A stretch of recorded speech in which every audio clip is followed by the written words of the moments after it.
Oimore nyako Ramoga Juan kamoro mano ma intiere kendo yude Ramogi TV odhiambo makawuono en odiochieng' no ero mabende duol matayo yiero IBC opodho jotelo mopogore opogore idhi laro kombe mabende giluwo mago weche mabende wamiyo pek kata kamano mano achiel kuom weche maluwo kata kamano weche mabende wamedo miyo pek gin magi.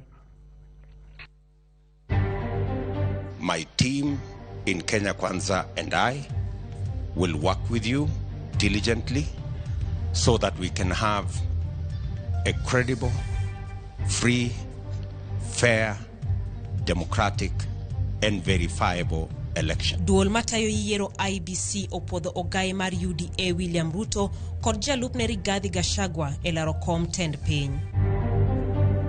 3 aspirants who have been removed from public office through impeachment are disqualified from contesting in the elections. IBC othicho oko jochung' auchiel kanyakla kod Mike Mbuvi Sonko manyogeno kom governor ma Mombasa. Gonwero kamana enya kumbiro kaeri gimang'eny mondo support kwatero papers gimatiyo kiengo wili. Jaod bura ma Kisumu Central Fred Ouda oyudore kamarach e kinde manotemo donjo e romo mar Anyang' Nyong'o.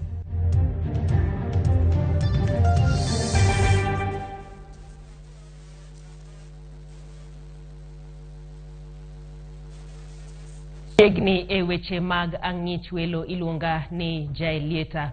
Ka wachako eni oganda jo Kenya ogolo paro kalure koda puoth mabende IBC opodho godo Ruto kod jalupne Gachagua odiochieng' makawuono. We wawinjane kaka gitwak.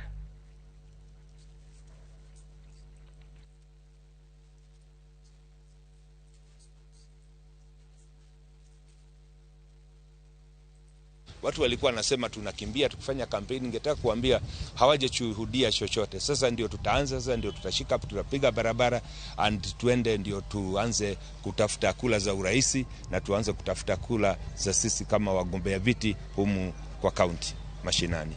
Watching that process of them being cleared, they were proposed by a boda guy and a mama mboga from Kikuyu.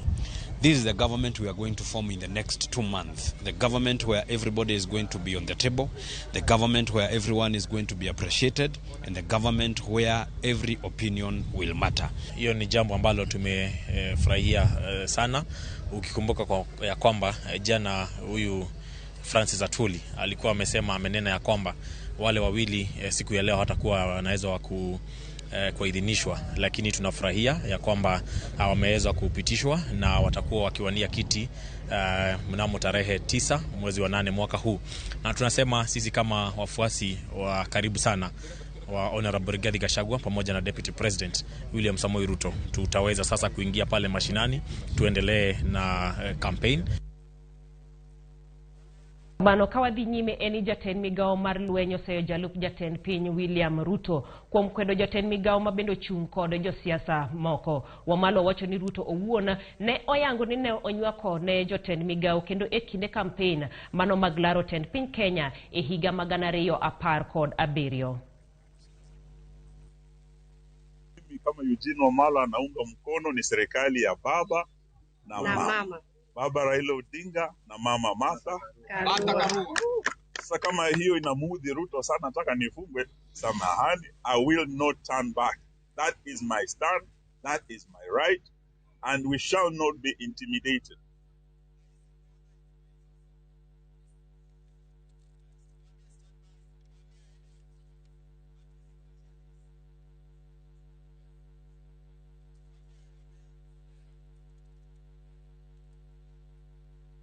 Kawadhi nyime to gikone to Kil David Mwaure atimo mos en wachno mabende wa medoluwo imedo tudri kanyo kodwa kokalo e namba wa mar ote machuok ma en 23 bende nyalo luwowa e Facebook page marwa ma en Ramogi TV. Kabende waluwo weche maga puodho jochung' mopogore opogore kod duol mano mar IBC e odiochieng' makawuono koting'o kanyiero jalup jatend piny William Ruto kanyakla kod jalupne e laro koma mano mar tend piny e yiero mabiro mar dwe mar 8.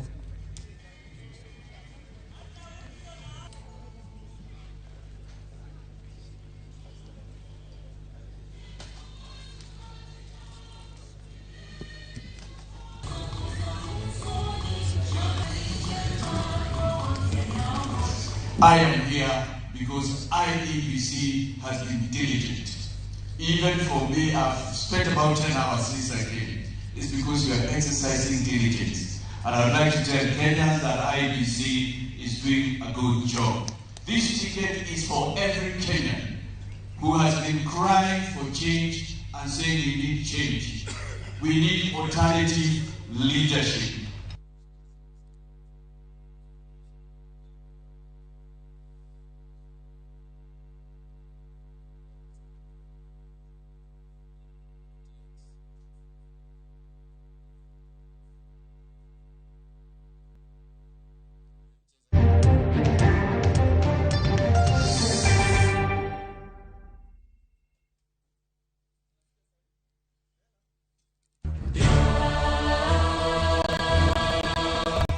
Masiko timore ngimane miyo bedo gi penjo mang'eny.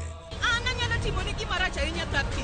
Nono nyalo bedo jasiki maduong'. Kabe onyalo bedo gi mor e ngimane. To hera ma en go kuom jode miyo temo umogi gi yore te. Ing'e ni kawuono tapki ochako miyi ngima machielo. Akwai ni ikonywa wate. Tapki wuok tich nyaka ngeso saa 2:15 e Ramogi TV.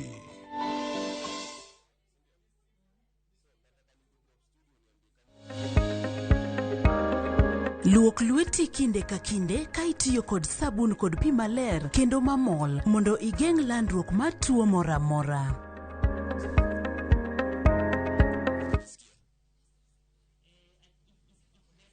Making and receiving payments has never been this easy. Introducing ViewPay Cashless. Unaweza collect fare bila hassle ukitumia ViewPay Cashless till number or taking a boda. ViewPay Cashless itakusort. Tembelea ViewPay Cashless agent karibu nawe to withdraw. Dial *236# today to start using ViewPay Cashless.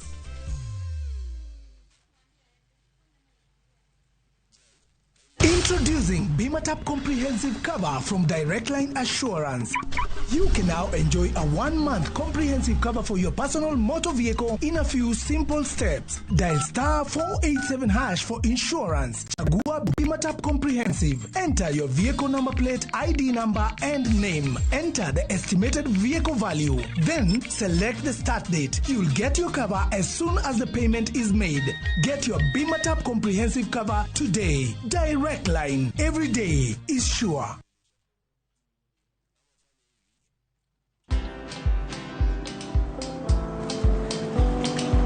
Niaje? Ni kama unashangaa kwa nini naangalia simu with so much focus, eh? Usishangae sana. Nimekuwa ndani ya story kabisa. Ni kama ile hali ya juzi. Ni kama nilikuwa hapo. Iki happen.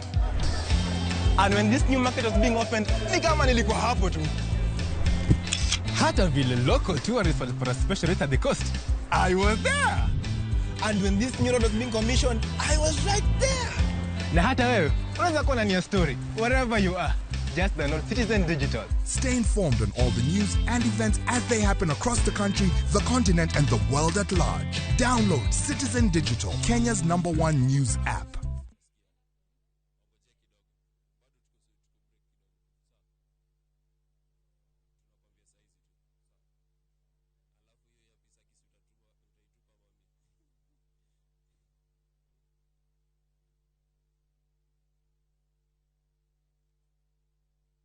Chieng' Jumapil, tarik 5 dwe mar 6, dhi bedo rakruok e kind timbe ariyo, Gor Mahia FC gi Nzoia Sugar. Achiel kachiel koa Kasarani Stadium, chakre saa 9. Yud lendo ni achiel kachiel kokalo e Ramogi TV, Citizen Digital, Ramogi FM kod View Sasa.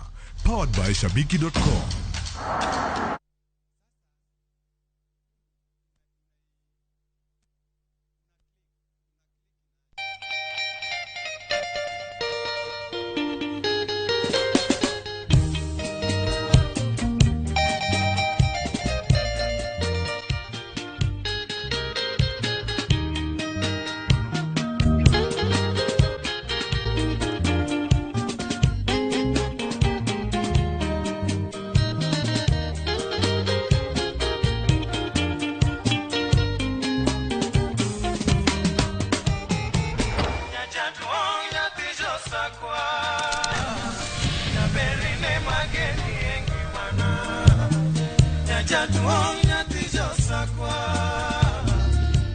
Radio Ramogi, kar chuny jaluo.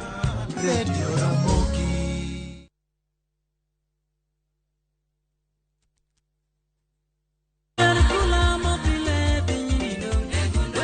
En injili mar mo.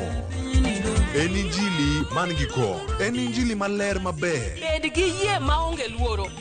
Bed gadiera maonge to. Mano en chir. Kendo ma okwe ng'ato nono.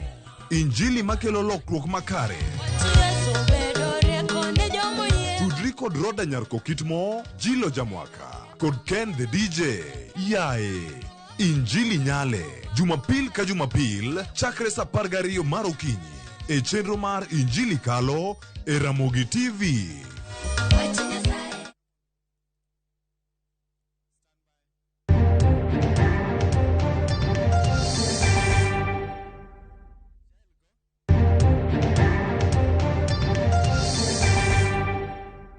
Ruto osebedo kod duol e weche mag siasa ma pacho kae chakre yiero mag 2007. Kata kamano, e yiero mabiro ma tarik 9 dwe mar 8, Ruto dhi bedo e debe mar laro komb 10 piny Kenya. Chris Owino miyo ler malong'o e wi safar mar William Ruto e weche mag siasa ma pacho ka.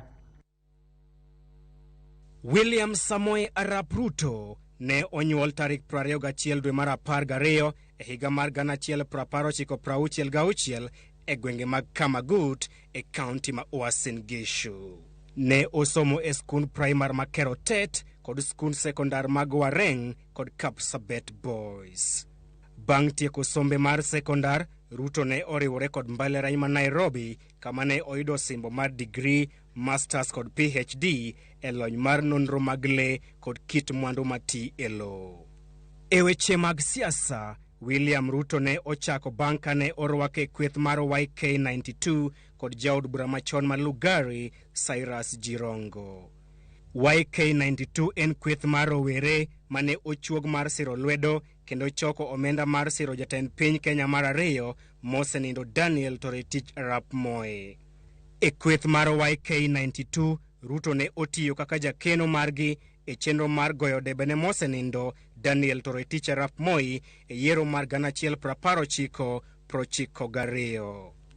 E yiero maduong' mar 1997, mbima William Ruto ne oidho malo e kinde mane oyiere kaka jaod bura ma Eldoret North bang' yombo Ruben Chesire mane en jakom KANU e district ma Uasin Gishu.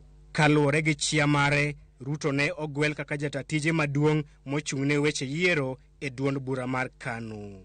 E higa mar 2001, William Ruto ne ogwel kaka jalup jatend migawo mar weche mapacho kod mosenindo Daniel Toroitich Arap Moi.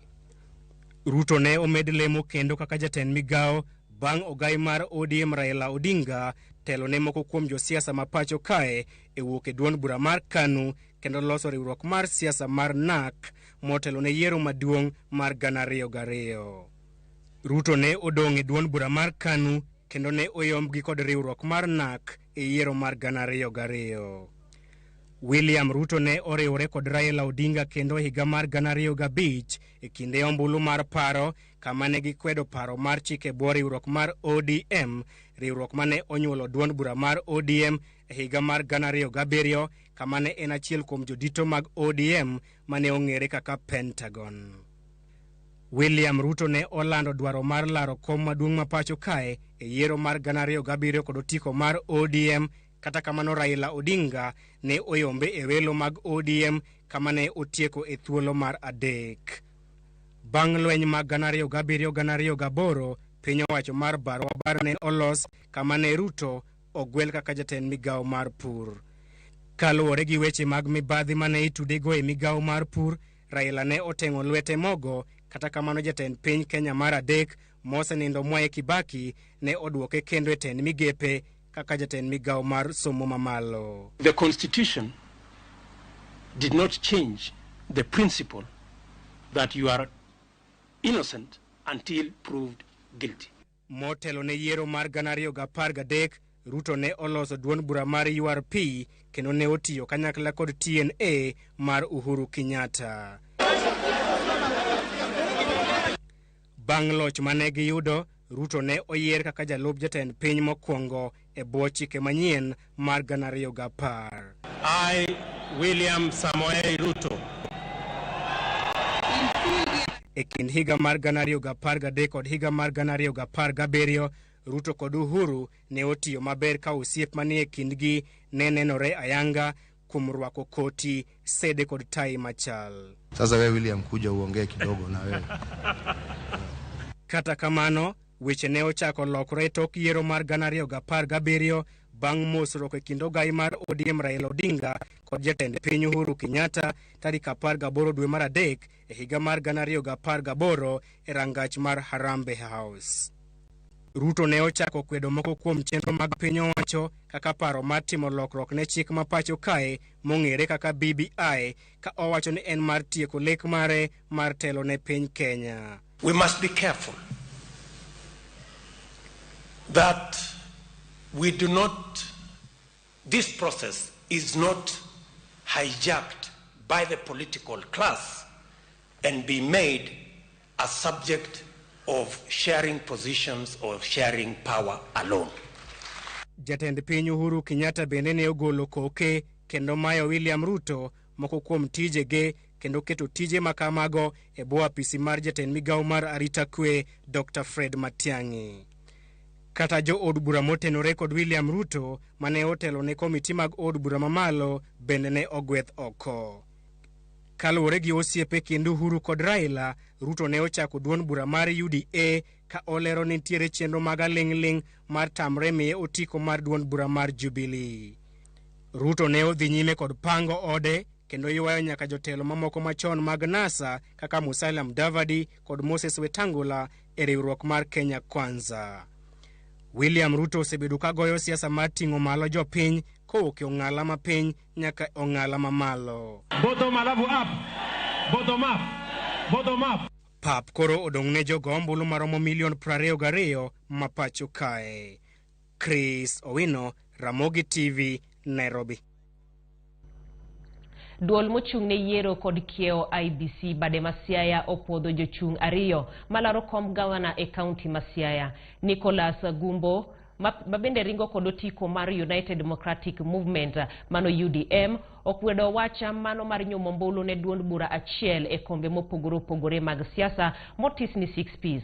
Ojiwo oganda mondo oyier jochung' kaluwore kod kaka ginyalo kelo dongruok kendo loko ngima jopiny ma ok gidewo chama. Gumbo kod jalupne David Oito bende nosingo siro ogai mar Azimio Raila Odinga e kom tend piny. E kinde no Millicent Adhiambo Oduor mabende chung' kod duond bura mar United Democratic Alliance kata UDA bende nopwodhi ka ogeno bedo miyo mokwongo mar kawo tend kaunti Masiaya. Osingo ni entiere gi lek mar bero dongruok Masiaya. Of shenanigans that have been going on. I've been removed from UDM more times than I can remember from our opponents who remove and remove us and all that kind of things.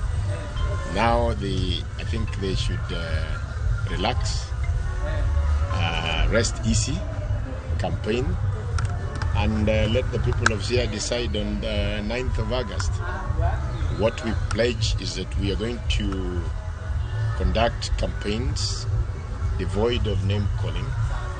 We are going to conduct campaigns that focuses on issues that affect our people.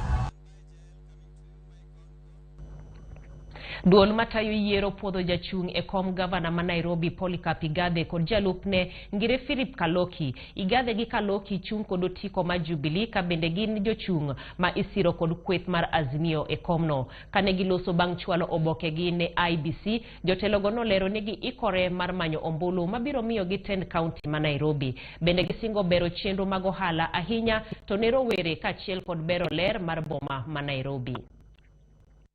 All the paperwork has been done, and I can confirm to all millions of 2.5 million registered voters in Nairobi that the Igathe Kaloki ticket has been accepted by IEBC, and we have asked them to get ready to count over 1.5 million votes for us on 9th of August 2022. What we expect from now is now to hit the streets, the roads, the doors.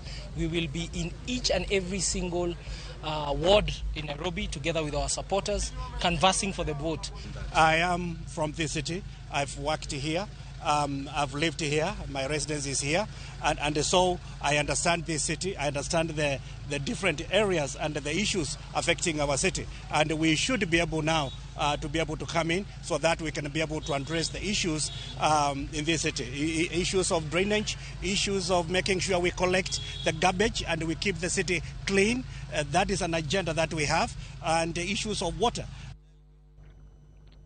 Moko kuom jogo malaro kombe mag siasa mopogore kod otiko ma UDA kachiel kod johera magi dwaro mondo migi lwasi makare mar goyo siasa e kaunti ma Migori motelo ne yiero maduonga mano ma higani. Jalar koma MCA e woda mano ma Suna Central Beatrice Oranga mane wuoyo bang' kane osepuodhe kod duol mar IBC ne owacho ni josiasa mora mora nitiere kod ratiro mano mar chung' kod party ma oyiero. Kamachielo MCA mabende ogwel gotiko ma ODM Grace Oyamo mabende sani dilaro koma ward ma South Kanyamkago kochung' kar kende dwaro mondo riwruok mar Azimio One Kenya Alliance orwak jogo mabende ochung' kar kendgi. An gi yie kendo gi geno, ok anyal wacho ni nitiere wach moro maseneno marach. Aneno ka weche dhi mabeyo, aneno ka herruok gi kwente Suna Central Ward. Kendo ageno ni kweno biro bedo dhi mbele. Nikech IBC bendo ashwa ni gik moko gidhi timo e yo makare kendo e yo moriere. Maonge wach moro amora madhi bedo marach nyaka chop chieng' ma wagoyo ombulu. Nyiso ni ng'ato ka ng'ato o campaign kien ma ko interfere gi campaign mar nyawadgi mondo wawe jopiny oyier jatelo ma gidwaro tarik 9 dwe mar 8. Wamiye mine thuolo. Two-third gender rule pok oromo. To gima lit ni wadhi e yiero timayo mine motegno machalo an manoloyo omaya to kan kendo omaji mang'eny winyo ka ji wako mabe ji wak sia ji wak Kenya te.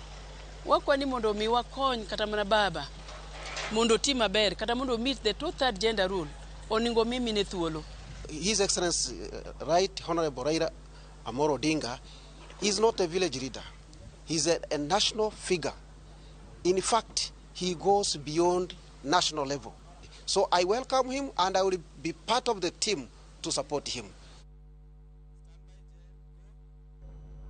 Skunde mag piny owacho osetimo ikruok maromo 90% ne gero klese mag junior high school kabende 2% modong' igeno mar ikore kachopi e juma manyien. E tielo mokwongo mar gero klese gi jatend migawo mar somo Ngire George Magoha owacho ni oseger klese maromo 6,497 kama odong' 3,500 ibiro chak ger e dier dweni. Kolimo skunde ji giwegi mantiere e kaunti ma Kisumu moting'o Golden Elites kanyakla kod Mudasa Academy e boma ma Kisumu opoyo ikruok moseketi kagisani gisegero klese 1,200 kuom 5,000 mowinjo giger. Omedo ni ber ka skunde ji giwegi ogero skunde mag junior high mochung' kar kendgi mamiyo ginyalo rwako kwan mamalo mar jopuonjre.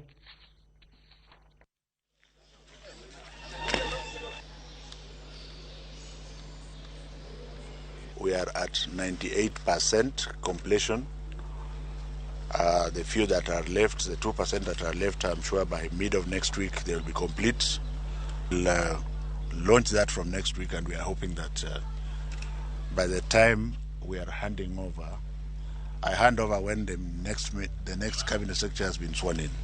To hope that by the end of August, at the very latest, I, as Magoha, son of Magoha, shall have delivered the 10,000 classrooms that His Excellency the President said should be ready by the time he's leaving.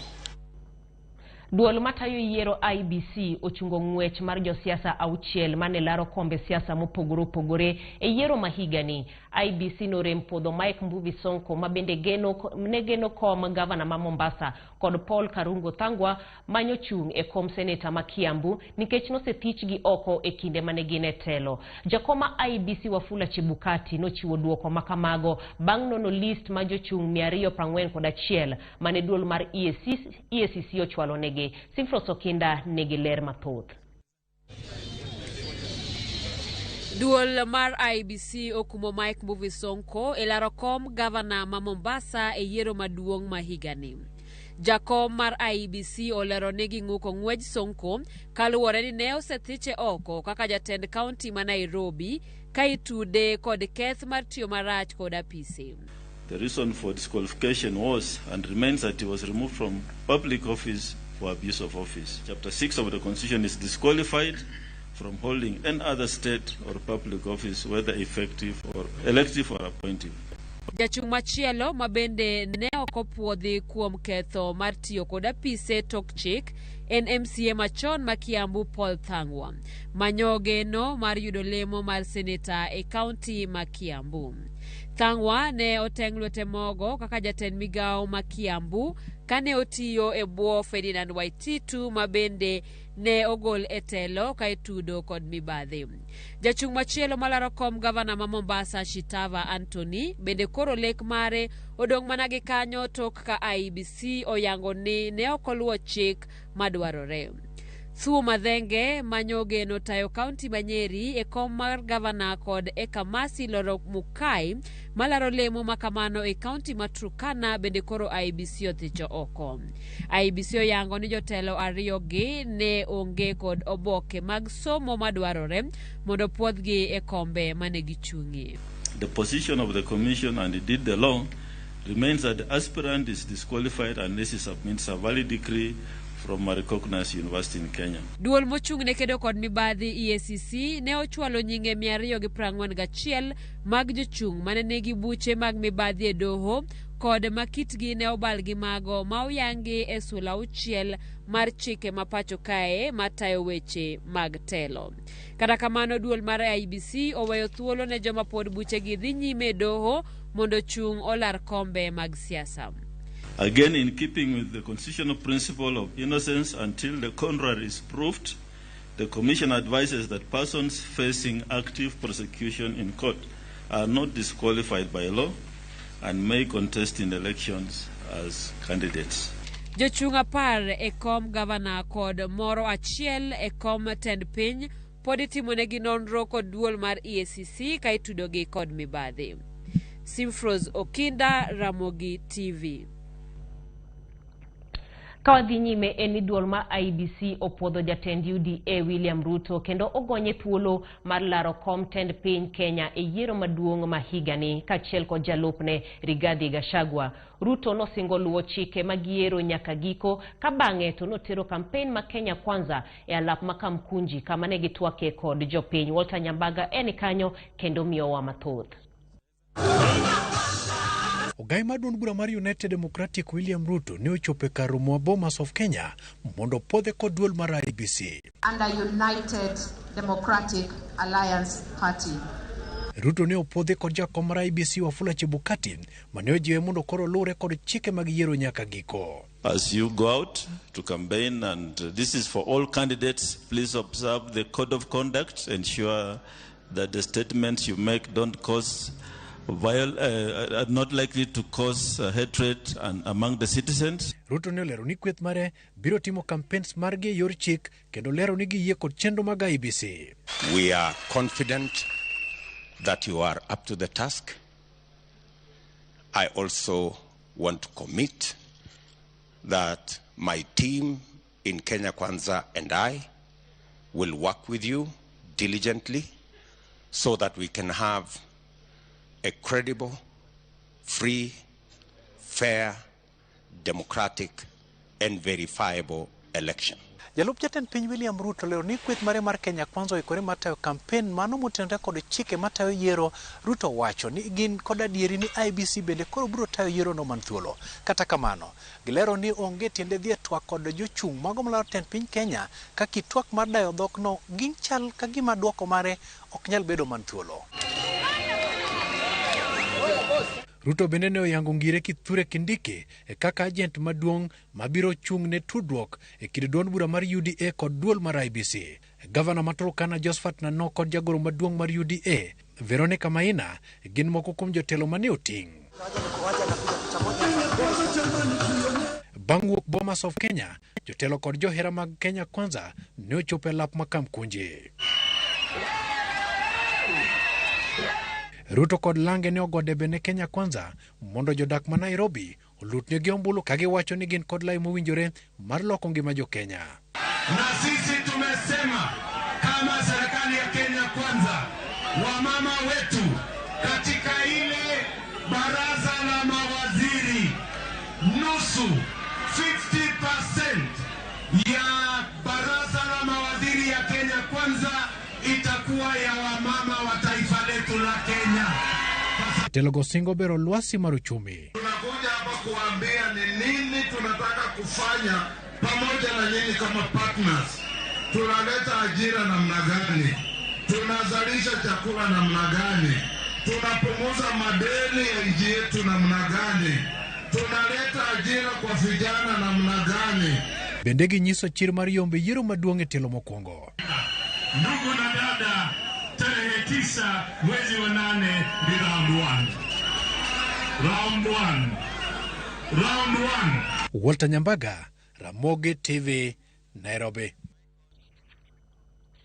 Piny owacho ma pacho kano chako chenro mar ndalo 100 mar chiwo chanjo ne nyithindo ma hikgi ni e bwo higni 5 kod nyithindo ma nyiri ma hikgi chako 10 nyaka 14. Ne ging'iyo medo kwan nyithindo moseyudo chanjo duto mondo chopi 90%. Mine moko pacho ka osemiyo piny owacho tich mayot ok mana en neno ne nyithindgi oyudo chanjo duto to bende dhi nyime giterogi e klinik nyaka gichopo higni 5.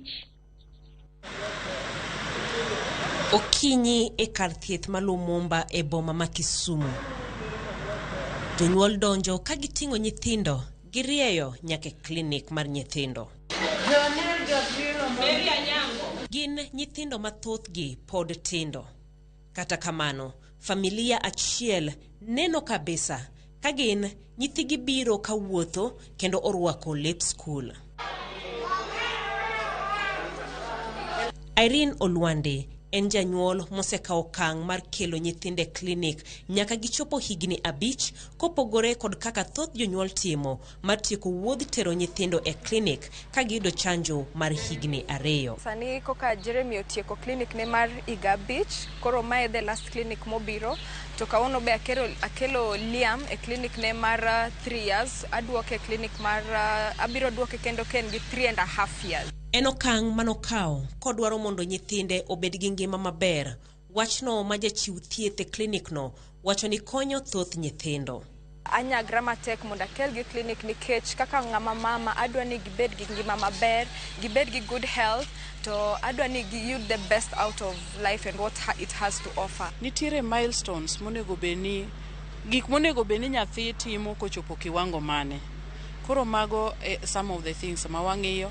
Imiye advices including nutritional care. Kata kamano, owacho ni nok nyal bedo ne mayot ma onge sir mar jaode mosebedo ka kelo gi duto e osiptal nyaka no mak ich nyaka sani ka bende biro gi jaode e klinik miyo gi yudo kony piyo piyo kaluwore kod okang' mane piny owacho ochako ni chuo mobiro e klinik itieko go mokwongo. The support ma yudo kuom awachni kata jaoda koksiko kela klinik en gima ber kendo en support nikech kobiro kode I get the faster services. Okoyot mondo wabede line for long. That is one of the encouragement I get nikech aneno ko participate e life kata ka samoro ayuara kapok akele klinik to siko ng'isa ni nyaka wapar water nyathi klinik. Koro that is one of the encouragements that I get. Nitie ng'ama sik parona ni nyaka wasik water nyithindo klinik. Jonyuol moko biro penjore gima koro chuno gi medo kelo nyathi e klinik koseyudo chanjo duto. Vitamin A kod deworming koro mane momigi kawuono chieng' makelo gi klinik. Gisedak ngima maber, gin healthy children, so as time moves on apani they will still have a good health and given the vaccination magisa yudo up to now. Nyithi Irene gin moko kuom nyithindo mating'o kwan na nyithindo e kaunti ma Kisumu moseyudo chanjo duto te kaka dwarore kod piny owacho kanyakla kod riwruok mar World Health Organization. Wasebedo kwa temo maber in immunization. Wasechopo 92% atamalo 92 na nyithindo mosebedo fully vaccinated. Kaunti ma Kisumu oketo okenge mar neno ni gichopo atamalo makama ka gitiyo kod nyamrerwa e kor gwenge. Kata kamano, pod gikale pek mamoko ma bende mono gichopo atamalo 98 ma en lek margi. Ka nyathi onyuol onego bed ni oyudo chanjo immediately.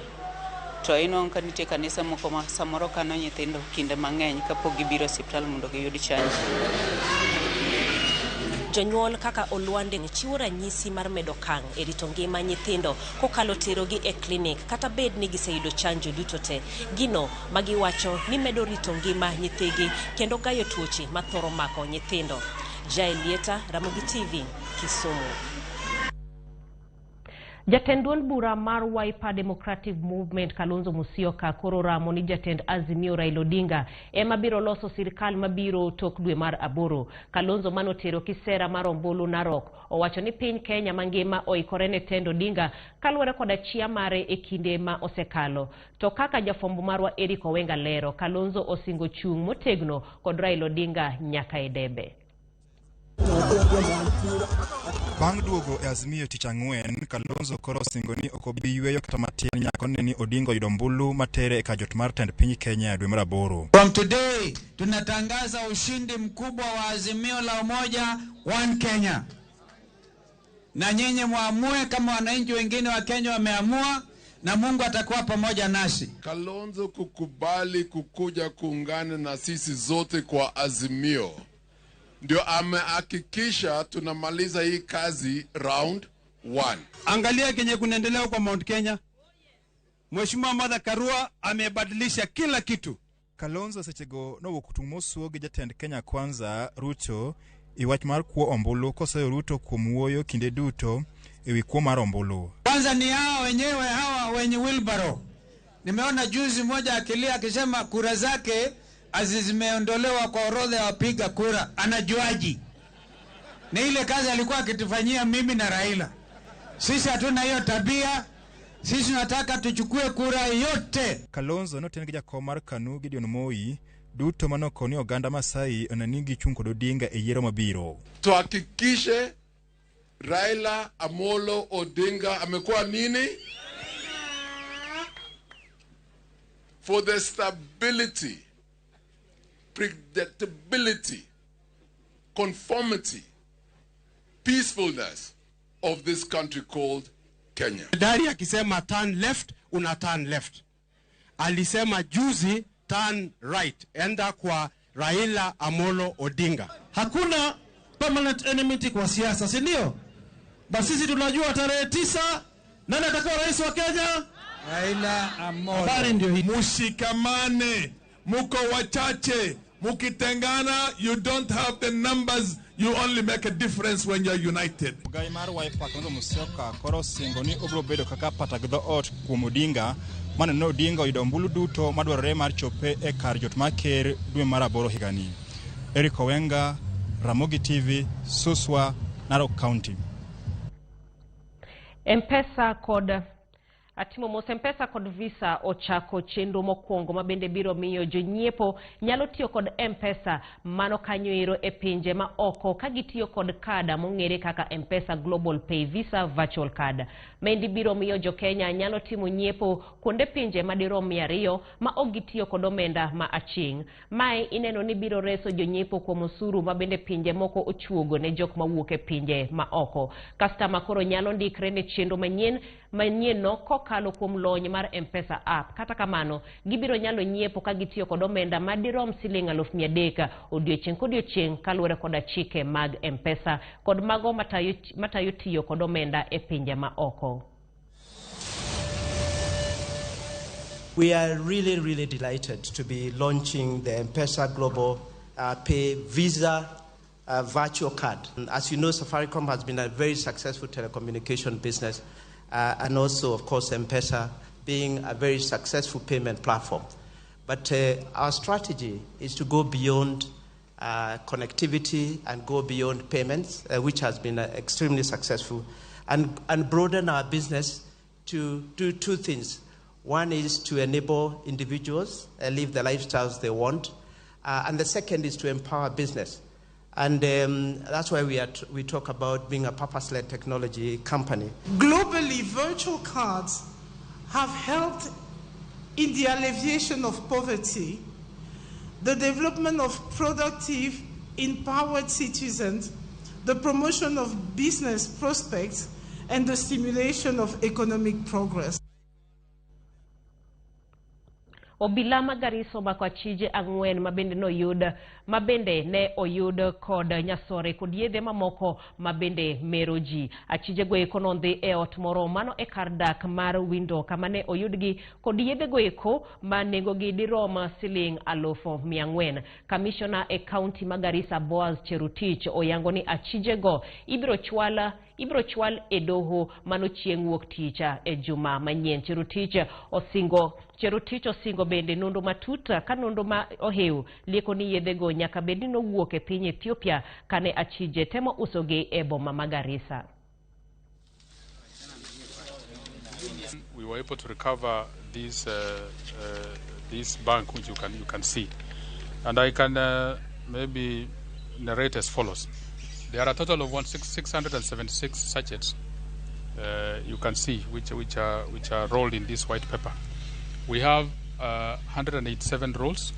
We have one stone. This one you can see in black paper, and then other assorted. These are umeziona.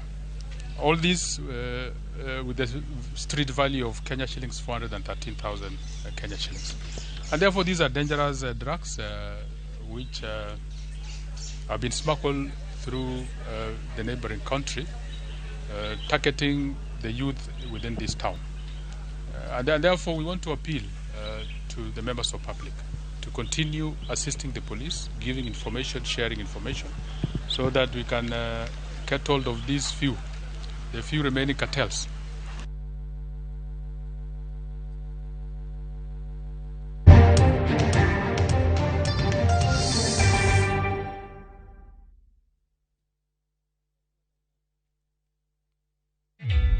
Introducing a new way to earn cash every time you buy airtime. Simply dial *487*2#. Buy airtime, pay for electricity or water bills for you or someone else, and get paid papo hapo. Usinunue airtime na tokens bure tu. Earn instantly with *487*2#. Dial *487*2# now.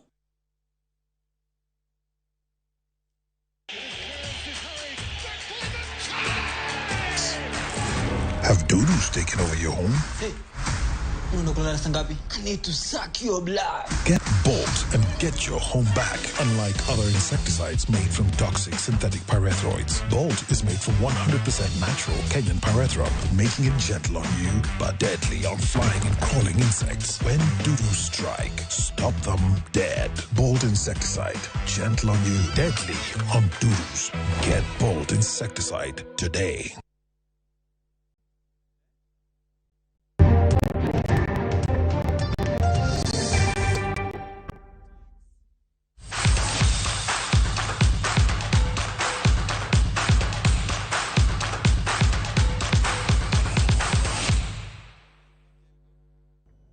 Machiegni ka wayudo weche mag tuke kuma tim ma basketball mar Kenya migoyo ka ji obet e wheelchair nodhi nyime gi ikruok margi e paw tuke ma Kasarani Gymnasium ma e thuolo mokwongo ma bende timno mar jok mong'ol ma Kenya oyudo thuolo mar dhi e tuke ma Commonwealth ma bende dhi chakore tarik 19 dwe mar 7 higani e boma ma Birmingham. Jotugo ma timno Rael Akoth wacho ni gin gi mijing'o mokalo e kambino kendo giikore mar kelo midila ne piny Kenya ka japuonj maduong' ma timno Andu Kihumba bende owacho ni ikruok osechopo e okang' mamalo kendo gibiro ng'ado kwana jotugo ma giyiero kweth mogika madhi e bomano ma Birmingham. Maber nikech sani oketo e kamp chon wanyalo timo maber kwatugo maber wang'en wanyalo yudo gimoro wanyalo chopo e podium nikech sani government otemo boketo wa e kamp chon ang'eyo ni this time wanyalo tugo maber. The farewell is good. We are trying our best. Being our first time to have qualified for the Commonwealth. I'm saying as what we did in South Africa for the qualification up to now, the team is well improved, and we're just working to 100% fullness.